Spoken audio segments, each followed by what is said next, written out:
बिस्मिल्लाहिर्रहमानिर्रहीम। रमज़ानुल मुबारक का बाबरकत महीना चल रहा है और हम रोज़ाना एक हदीस मुबारका जो रमज़ानुल मुबारक के रोज़ों ही से मुताल्लिक़ा होती है और एक मसला जो कि रमज़ानुल मुबारक के रोज़ों ही से मुताल्लिक़ा होता है उसका मुताला करते हैं। आज की जो हदीस मुबारका है वो इमाम मुस्लिम रहमतुल्लाह अलैह ने नकल की है और वो ख़ास तौर पे औरतों के अय्याम मखसूसा जिनको हम शरई उज़र का ज़माना कहते हैं, वो अगर रमज़ान के दरमियान में आ जाएं तो रोज़ों का क्या करना होगा और उन दिनों की नमाज़ों का क्या करना होगा, उससे मुताल्लिक़ इंशाअल्लाह आज की हदीस मुबारका का हम मुताला करेंगे। चनाचे इमाम मुस्लिम रहमतुल्लाह अलैह ने नकल किया है, एक ताबिया हैं जो हज़रत उम्मुल मोमिनीन हज़रत अम्मा आयशा रज़ी अल्लाह तआला अन्हा से एक सवाल करती हैं। आए उस हदीस शरीफ का मुताला करते हैं।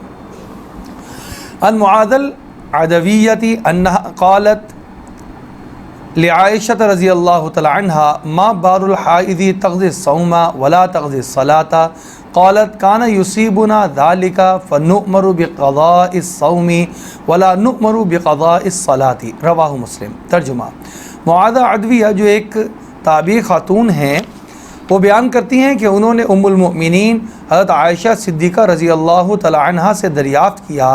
कि ये क्या मामला है कि अय्याम हैज़ में जो रोज़े क़ज़ा होते हैं उनकी तो बाद में क़ज़ा की जाती है, लेकिन जो नमाज़ें इन दिनों में क़ज़ा होती हैं उनको बाद में जब दुरुस्त हालात और दुरुस्त दिन आ जाते हैं पाकी के, उनकी क़ज़ा नहीं पढ़ी जाती। उम्मुल मोमिनीन अम्मा आयशा रज़ी अल्लाह तआला अन्हा ने फ़रमाया कि बस अल्लाह और रसूल का हुक्म है। रसूलुल्लाह सल्लल्लाहु अलैहि वसल्लम के ज़माने में जब हम इस मर्ज़ में या इस हालत में मुब्तला होते थे और इसकी वजह से इन दिनों में रोज़ा नमाज कुछ भी नहीं कर सकते थे, तो हमको इन दिनों की क़ज़ा शुदा रोज़े रखने का हुक्म दिया जाता था और क़ज़ा नमाज पढ़ने का हुक्म नहीं दिया जाता था।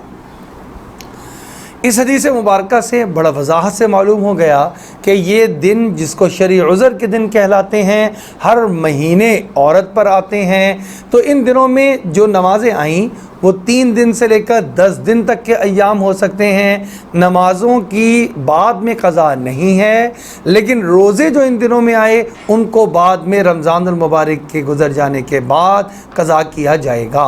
यहाँ से एक मसला भी आज का समाअत फरमा लीजिए जो हमारे सामने मौजूद है कि एक ख़ातून है जो पूछती हैं कि मेरे अय्याम माहवारी अय्याम हैज़ शरई उज़र के दिनों में जो रोज़े 5 या 6 छूट गए हैं,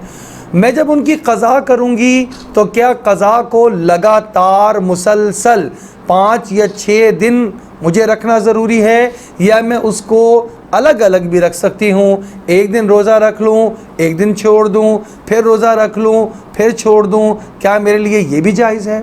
और ये बात भी पूछी है कि अगर अय्याम माहवारी शुरू हो गए रोज़े के दरमियान में तो क्या मेरा उस दिन का रोज़ा शुमार होगा या उस दिन की भी मुझे क़ज़ा करनी पड़ेगी? तो इसका जवाब समाअत फरमा लीजिए कि जिस दिन आपको हैज़ शुरू हो गया, अय्याम माहवारी शुरू हो गए, आपने रोज़ा रखा हुआ था, दोपहर को, दरमियान में या रोज़े के मुकम्मल होने से किसी भी वक्त पहले आपको जब हैज़ शुरू हो गया तो अब आपका रोज़ा ख़त्म शुमार होगा। आपको इसके लिए अलग से कोई इफ्तार करने की ज़रूरत नहीं है, ना ही कोई नियत करने की ज़रूरत है, बल्कि बेहतर ये है कि अगर आपका आज का दिन का रोज़ा जो है ये ख़त्म भी हो गया है इस शरई उज़र की वजह से, तो शाम तक जब तक रोज़े का वक्त मुकम्मल नहीं हो जाता आप बग़ैर कुछ खाए पिए अपने वक्त को मुकम्मल कर लें। ये आदाब में से है, ये मुस्तहब है, ये बेहतर है। इसको हम कह सकते हैं कि तशब्बुह लिस्साइमीन, रोज़ेदारों के साथ तशबीह का अमल करते हुए हम अपने आप को खाने पीने से रोक देंगे। और दूसरी बात यह है कि जब इसकी कज़ा करें बाद में, तो अगर इकट्ठे रखने की हिम्मत है तो बहुत मुनासिब है, लेकिन अगर इकट्ठे रखने की हिम्मत नहीं है तो ये लाजिम नहीं कि जिस तरह लगातार कज़ा हुए हैं वापस इनकी जब हम अदा करें इनको तो वो भी लगातार करें, बल्कि एक दिन करके एक दिन छोड़ दें या 2 दिन छोड़ दें, अलग अलग भी कर सकते हैं और इकट्ठे भी रख सकते हैं। अल्लाह रब्बुल इज़्ज़त से दुआ है अल्लाह रब्बुल इज़्ज़त हमें दीनी अहकामात को जानकर उसके मुताबिक अमल पैरा होने की तौफीक अता फरमा दे।